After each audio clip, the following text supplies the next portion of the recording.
कल्पना कीजिए कि एक इंसान अपनी पूरी जिंदगी ना बिल्कुल एक मशीन की तरह जिए। एक मशीन की तरह? हाँ, मतलब बिना किसी पहचान के, बिना किसी निजी रिश्ते के और बिना किसी भावना के भी वो सिर्फ ऊपर से मिलने वाले आदेशों का पालन करे। बिल्कुल जैसे कोई रोबोट हो। सही कहा। लेकिन फिर एक दिन अचानक उसे महसूस हो कि भाई उसके सीने में भी एक धड़कता हुआ इंसानी दिल है। अच्छा। और वो दिल किसी ऐसे इंसान के लिए धड़क रहा है जो उसका सबसे बड़ा दुश्मन है। ये तो वाकई बहुत ही दिलचस्प स्थिति है ना?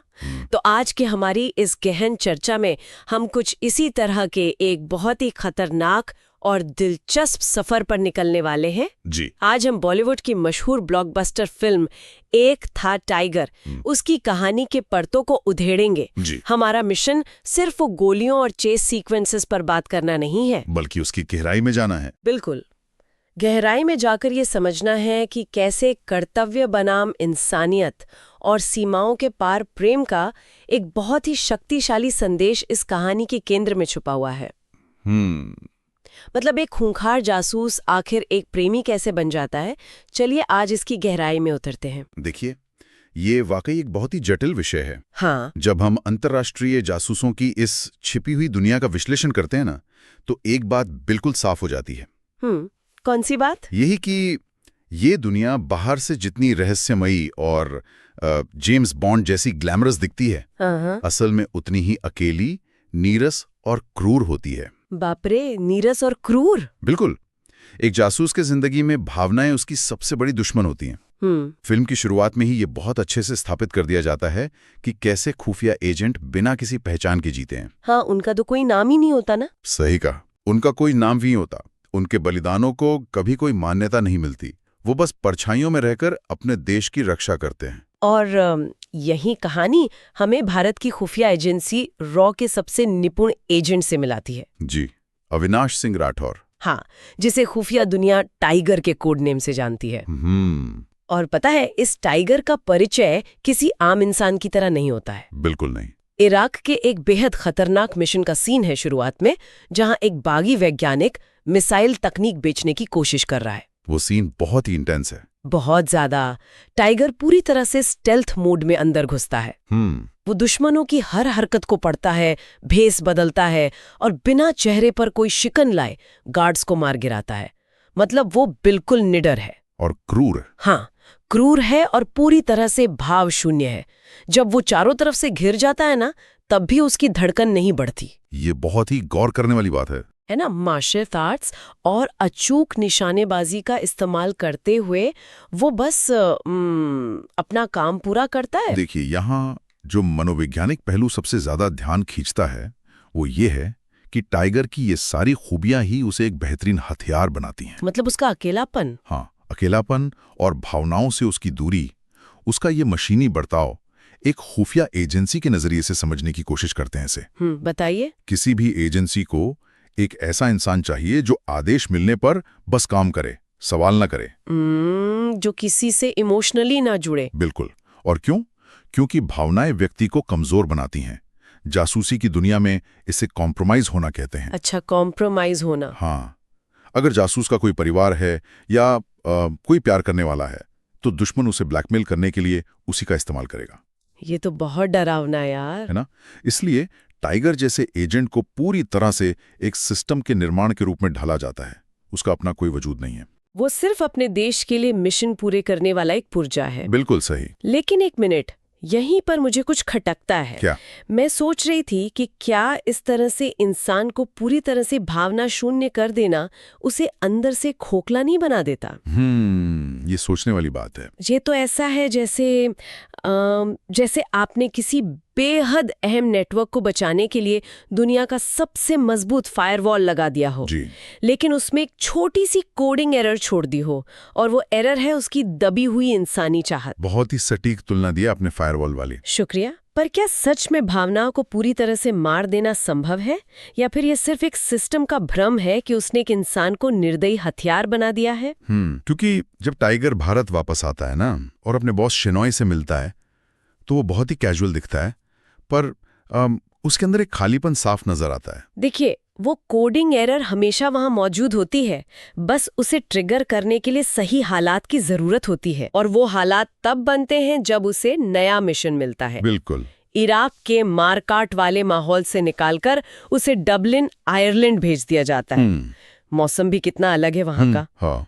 और वहाँ डॉक्टर किदवई नाम के एक भारतीय वैज्ञानिक हैं जिन पर शक है कि वे अपने परमाणु शोध की जानकारी पाकिस्तानी खुफिया एजेंसी ISI को दे रहे हैं। बाप रे। तो टाइगर को वहाँ जाकर सिर्फ उन पर नजर रखनी है। हाँ। ये एक बहुत ही रूटीन सर्वेलेंस मिशन है। मतलब सिर्फ देखना है, कोई मारधाड़ नहीं। हाँ, एक ऐसे एजेंट के लिए जिसे हर वक्त एक्शन और खतरे की आदत है, किसी पर छुपकर नजर रखना बेहद उबाऊ काम है। उबाऊ तो होगा ही, लेकिन एक अनुशासित पेशेवर की तरह वो इस काम को भी ले लेता है। और यही वो हिस्सा है जो हमें जासूसी की असली जमीनी सच्चाई से रूबरू कराता है।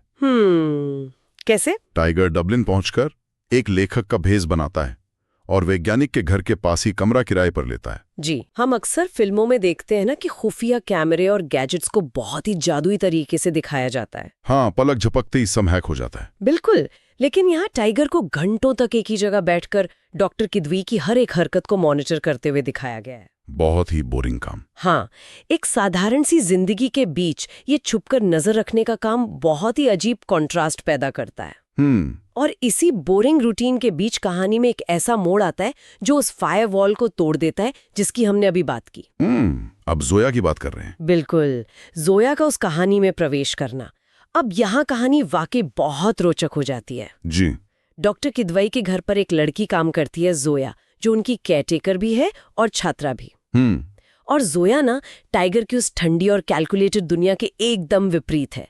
वो चुलबुली है, ऊर्जा से भरी हुई है, खुश मिजाज है, एकदम अलग। हाँ, जो इंसान दुनिया के सबसे खतरनाक मिशन बिना पलक झपकाए पूरे कर लेता था, वो एक लड़की से बात करते हुए अचानक नर्वस होने लगता है। ये बहुत ही मजेदार बदलाव है ना? टाइगर अपनी रिसर्च का बहाना बनाकर जोया से मिलता है और उनकी पहली कुछ मुलाकातें ही जासूस के उस कठोर आवरण को पिघलाने लगती हैं। देखिए, अगर हम एक जासूस के मनोविज्ञान में थोड़ा और गहराई से उतरे ना, तो ये समझना आसान हो जाएगा कि टाइगर जोया की तरफ इतना आकर्षित क्यों होता है। अच्छा, क्यों होता है? टाइगर ने अपनी पूरी जिंदगी में शायद ही कभी किसी से एक सामान्य इंसान की तरह बात की हो। ये बात तो है। उसके लिए दुनिया के हर इंसान पर या तो शक किया जाना है या उसे खत्म किया जाना है। बहुत ही स्ट्रेसफुल जिंदगी। बिल्कुल, लेकिन जोया उसे किसी खतरे की तरह नहीं देखती। वो उसे एक साधारण इंसान की तरह देखती है। हाँ, वो उसे एक लेखक मानती है। जी, वो उसके लेखक होने के झूठे नाटक को सच मानकर उससे बात करती है। जासूसी के काम में ना एक आम जिंदगी की चाहत सबसे बड़ी कमजोरी मानी जाती है। और टाइगर पहली बार महसूस करता है कि वो उन साधारण चीजों का आनंद ले रहा है। शुरुआत में तो टाइगर जोया का इस्तेमाल सिर्फ डॉक्टर किदवई तक पहुंचने के लिए करता है। हाँ, मिशन के लिए। लेकिन धीरे धीरे वो मिशन से ज्यादा उन छोटे छोटे आम पलों को अहमियत देने लगता है। हाँ, वो साधारण पल जो शायद किसी भी आम इंसान के लिए रोजमर्रा की बातें हों, लेकिन टाइगर के लिए वो किसी अजूबे से कम नहीं थे। बिल्कुल। जैसे साथ में साइकिल चलाना, कैफे में बैठकर चाय पीना, बिना इस डर के सड़कों पर घूमना कि कोई गोली मार देगा। हाँ, एक बहुत ही खूबसूरत दृश्य है जहाँ टाइगर छुपकर जोया को डांस करते हुए दिखता है। वो माशाल्लाह गाने वाला, एक ऐसा इंसान जिसकी पूरी ट्रेनिंग सिर्फ हिंसा और मारकाट के लिए हुई है, वो पहली बार किसी की कला और आजादी को इतनी शांति से देख रहा है। मतलब वो अपनी ड्यूटी से भटक रहा है पूरी तरह से। और ये भटकाव खुफिया एजेंसियों की नजर से छुप नहीं पाता।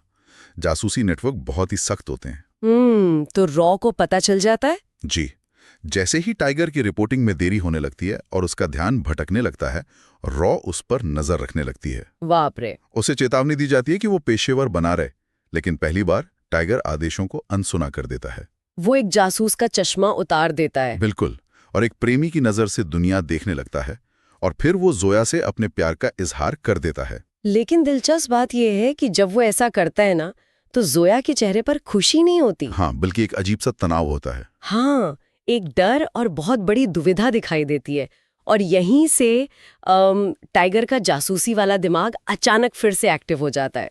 क्योंकि वो प्यार में जरूर है, लेकिन उसके अंदर का वो पुराना एजेंट अभी मरा नहीं है। बिल्कुल नहीं। वो नोटिस करता है कि प्यार के इजहार के बाद जोया का बर्ताव कुछ अजीब हो गया है। वो छुपकर फोन पर बात करती है, रहस्यमयी तरीके से गायब हो जाती है। टाइगर को शक होता है और वो रात के अंधेरे में उसका पीछा करता है। और यही कहानी में सबसे बड़ा झटका आता है। हाँ, जो सच सामने आता है ना, वो टाइगर की पूरी दुनिया को हिलाकर रख देता है। जोया कोई आम लड़की नहीं है जी, वो पाकिस्तान की खुफिया एजेंसी ISI की अंडरकवर एजेंट है। देखिए ये दृश्य पूरी कहानी का सबसे बड़ा टर्निंग पॉइंट है। बिल्कुल। अब तक जो एक हल्की फुल्की रोमांटिक कहानी लग रही थी, हाँ, वो अचानक एक बहुत ही गहरे और तनावपूर्ण इमोशनल स्पियनाज ड्रामा में बदल जाती है। एकदम से माहौल भारी हो जाता है। हाँ, टाइगर अंदर से टूट जाता है। जरा उस मनोविज्ञान को समझिए। जिस इंसान पर उसने अपनी जिंदगी में पहली बार भरोसा किया, जिसके लिए उसने अपने बनाए सारे नियम तोड़े, वो उसी दुश्मन देश की एजेंट निकलती है जिसके खिलाफ लड़ने के लिए उसे दिन रात ट्रेनिंग दी गई थी। लेकिन यहाँ मैं एक बहुत ही कड़वा सवाल उठाना चाहूंगी। जी पूछिए। प्यार अपनी जगह है, लेकिन एक तरह से देखा जाए तो टाइगर और जोया दोनों ने अपनी अपनी एजेंसियों को धोखा दिया।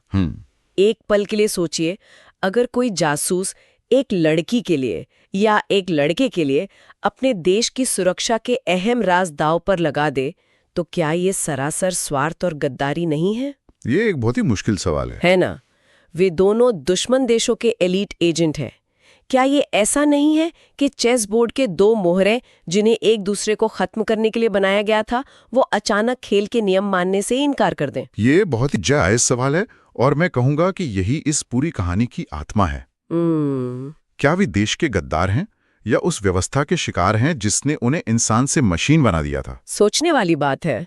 जब टाइगर और जोया का आमना सामना होता है ना, तो वो बातचीत बहुत सी परतें खोलती हैं। हाँ, जोया भी कबूल करती है कि उसे भी टाइगर पर नजर रखने का काम सौंपा गया था। बिल्कुल, उन दोनों का मिलना कोई संयोग नहीं था, बल्कि खुफिया एजेंसियों की बिछाई हुई बिसात थी। मतलब सब पहले से तय था। जी, लेकिन उन जासूसी मुलाकातों के बीच जो प्यार पनपा, वो असली था। किसी भी खुफिया एजेंसी ने ये कैलकुलेट नहीं किया था कि दो एजेंट आपस में प्यार कर बैठेंगे।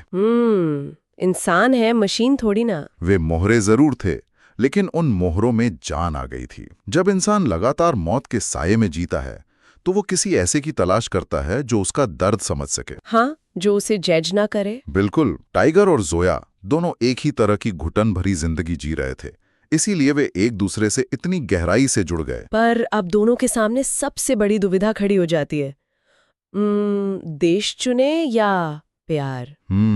टाइगर के पास दो ही विकल्प बचते हैं। या तो वो अपनी ट्रेनिंग के हिसाब से एक पक्का देशभक्त बने और जोया को वहीं खत्म कर दे या गिरफ्तार कर ले, या फिर वो जोया को बचाए और हमेशा के लिए अपनी एजेंसी से बगावत कर दे। जोया के सामने भी ठीक यही संकट है, और यही हमें समझ आता है कि ये कहानी इतनी खास क्यों है। दोनों तय करते हैं कि वो एक दूसरे को धोखा नहीं दे सकते। बहुत बड़ी बात है ये। लेकिन जैसे ही भारत की रॉ और पाकिस्तान की ISI को इस रिश्ते के बारे में भनक लगती है, एक भूचाल आ जाता है। बिल्कुल आ जाता है। दोनों ही एजेंसियां उन्हें सुरक्षा के लिए एक बहुत बड़ा खतरा मान लेती हैं।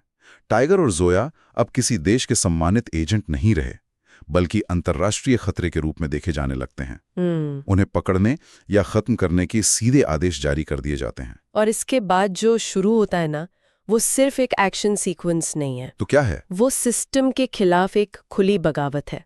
डबलिन की छतों पर दौड़, ट्राम के बीच फाइट, गोलियों की बौछार। हाँ, वो एक्शन सीन्स बहुत शानदार हैं। टाइगर अब जोया को बचाने के लिए अपनी ही एजेंसी के लोगों से लड़ रहा है। और जो बात सबसे ज्यादा प्रभावित करती है वो ये है कि जोया यहाँ कोई बेचारी प्रेमिका नहीं है। बिल्कुल नहीं। इस सीक्वेंस को एक बड़ी तस्वीर से जोड़कर देखें ना, तो ये जासूस का सरकारी मशीनरी से एक स्वतंत्र विद्रोही में बदलना है। मतलब अब वो सिस्टम का हिस्सा नहीं रहा। जी, टाइगर जो अब तक सिर्फ सरकार द्वारा इस्तेमाल किया जाने वाला एक हथियार था, वो अब अपनी आजादी, अपनी पहचान और अपने प्यार के लिए लड़ रहा है। ये बहुत बड़ी छलांग है। बिल्कुल। डबलिन से भागने के बाद एक ग्लोबल चेस शुरू होता है जो उन्हें तुर्की, क्यूबा और थाईलैंड जैसी जगहों पर ले जाता है। हाँ, दुनिया भर में भाग रहे हैं बेचारे। ये सिर्फ लोकेशंस का बदलना नहीं है, ये दिखाता है कि सरकारों की पहुंच कितनी लंबी होती है। दुनिया के किसी भी कोने में वे सुरक्षित नहीं हैं। कहीं भी छुप नहीं सकते। ये एक आम इंसान की उस बेबसी को भी दर्शाता है जो एक बहुत बड़े सिस्टम के खिलाफ खड़ा हो गया है। हाँ, हर देश में खुफिया एजेंसियां उनके पीछे पड़ी हैं। उन्हें लगातार भागना पड़ रहा है, बार बार अपनी पहचान बदलनी पड़ रही है। इस लगातार मंडराते खतरे के बीच ना, इस्तांबुल का एक बहुत ही दिलचस्प दृश्य है जहां वे दोनों आजादी के बारे में बात करते हैं। जी, वो सीन बहुत भावुक है। टाइगर मानता है कि उसने कभी एक आम इंसान की तरह जिंदगी को महसूस ही नहीं किया था, लेकिन ये शांति बहुत छोटी होती है। बिल्कुल। आखिरकार रॉ और आईएसआई दोनों तय करते हैं कि इन दोनों के पास बहुत सारे खुफिया राज हैं और इन्हें एक साथ मिलकर खत्म करना ही होगा। और मेरा मानना है कि यही इस कहानी का सबसे बड़ा व्यंग है। कैसे? जिन दो देशों की खुफिया एजेंसियां हमेशा एक दूसरे के खिलाफ साजिशें रचती थीं, एक दूसरे का खून बहाने को तैयार रहती थीं, हाँ। वे अब टाइगर और जोया को पकड़ने के लिए एक साथ आ जाती हैं। प्यार ने दो जासूसों को तो जोड़ दिया, लेकिन उस प्यार को कुचलने के लिए दो कट्टर दुश्मन एजेंसियां भी एक हो गईं। बाप रे, ये तो वाकई बहुत गहरा व्यंग है। सिस्टम किसी भी हाल में ये बर्दाश्त नहीं कर सकता कि उसके बनाए हुए नियम तोड़े जाएं। सही बात है। क्लाइमैक्स में जो बहुत ही बड़े पैमाने का एक्शन दृश्य होता है, जहां कार चेज है, भयंकर लड़ाई है, हाँ। वहां टाइगर एक ऐसे इंसान की तरह लड़ता है जिसके पास अब खोने के लिए कुछ नहीं बचा है। वो किसी देश के लिए नहीं, बल्कि अपने अस्तित्व के लिए लड़ रहा है। तो इस सब का असल मतलब क्या है? हाँ, जो लोग ये चर्चा सुन रहे हैं उनके लिए ये सिर्फ एक फिल्म की कहानी क्यों नहीं है? जब टाइगर और जोया उन दोनों एजेंसियों के चंगुल से बचकर एक अज्ञात जगह पर गायब हो जाते हैं, तो वो हमें क्या संदेश देता है? ये बहुत ही अहम सवाल है। इस कहानी ने हॉलीवुड स्टाइल का जबरदस्त एक्शन दिया, इसके सैयारा जैसे हिट गानों ने तहलका मचाया, और सबसे बड़ी बात, इसने भारत के सबसे मशहूर YRF स्पाई यूनिवर्स की नींव रखी, जी, जिसने आगे चलकर कई बिलियन डॉलर की फ्रेंचाइजी खड़ी की। लेकिन क्या इसकी सफलता सिर्फ इसके एक्शन में थी? मुझे तो नहीं लगता। मुझे भी लगता है इसकी असली सफलता उस विचार में थी जो इसने दर्शकों के दिमाग में बोया। मैं आपकी बात से पूरी तरह सहमत हूं। अगर हम इस फिल्म की लेगेसी की बात करें ना, तो ये दो विरोधी जासूसों के प्यार में पड़ने वाले ट्रोप का एक बहुत ही शानदार उदाहरण है। ये विचार इतना काम इसलिए करता है क्योंकि ये सीधे तौर पर हमारी इंसानियत को चुनौती देता है। बिल्कुल। जासूसी एजेंसियों ने सब कुछ बहुत ही बारीकी से कैलकुलेट किया था। हाँ। उन्होंने हथियारों का हिसाब रखा, अंतर्राष्ट्रीय कूटनीति का हिसाब रखा, लेकिन वे इंसानी जज्बातों का हिसाब नहीं लगा पाई। इंसान है, मशीन थोड़ी ना। फिर से वही बात। बिल्कुल। फिल्म का मुख्य संदेश बहुत ही स्पष्ट है। सीमाएं देशों को बांटती हैं, लेकिन भावनाएं इंसानों को एक करती हैं। बहुत ही खूबसूरत लाइन है ये। जब टाइगर और जोया ने अपनी जासूसी की वर्दी उतारी, तो अंदर से वे दोनों बिल्कुल एक जैसे इंसान निकले। वे अकेले थे, थके हुए थे और बस एक शांति भरी जिंदगी की तलाश में थे। ये सच में एक बहुत ही ताकतवर विचार है। आज की इस चर्चा को समेटते हुए हम ये कह सकते हैं कि ये कहानी है एक ऐसे इंसान की जिसने अपना दिल तो पा लिया, लेकिन उसकी कीमत में अपना देश खो दिया। उसने व्यवस्था, कट्टरता और राजनीति से ऊपर उठकर इंसानियत को चुना। उसने साबित किया कि आप एक इंसान को चाहे कितनी भी सख्त ट्रेनिंग दे दें, उसके अंदर की मानवीयता बाहर आने का कोई न कोई रास्ता ढूंढ ही लेती है। और इसीलिए ये कहानी सिर्फ एक एक्शन थ्रिलर तक सीमित नहीं रहती, बल्कि मानवीय स्वतंत्रता और चुनाव की एक बहुत बड़ी कहानी बन जाती है। बिल्कुल सही कहा आपने। ये हमें सोचने पर मजबूर करती है कि हमारे असली दुश्मन कौन हैं? क्या वे जो सरहद के पार हैं, या वे जो हमें नफरत करना सिखाते हैं? ये एक बहुत ही गहरा नजरिया है। तो हमने आज बात की एक ऐसे इंसान की जो मशीन से वापस इंसान बना। जी। टाइगर और जोया सिस्टम की जंजीरों से तो पूरी तरह आजाद हो गए और दुनिया की नजरों से ओझल हो गए। हाँ। लेकिन इस चर्चा को खत्म करने से पहले मैं एक ऐसा विचार छोड़ना चाहती हूँ जिस पर विचार करना थोड़ा बेचैन कर सकता है। वो क्या है? देखिए, टाइगर और जोया भाग तो गए, लेकिन अब वे गुमनामी के अंधेरे में हैं। वे हमेशा भागते रहेंगे, हमेशा छुपते रहेंगे, उन्हें हर अजनबी चेहरे पर शक होगा। ये तो है। तो सोचने वाली बात यह है कि क्या अपनी असली पहचान मिटाकर, अपना घर परिवार छोड़कर और हमेशा डर के साए में जिंदगी बिताना सच में आजादी है? या फिर ये सिर्फ एक दूसरे किस्म की कैद है, एक ऐसा पिंजरा जो उन्होंने अपने लिए खुद चुना है? इसी गहरे सवाल के साथ हम आज की इस गहन चर्चा को यहीं समाप्त करते हैं। सुनते रहिए और इसी तरह सवाल पूछते रहिए।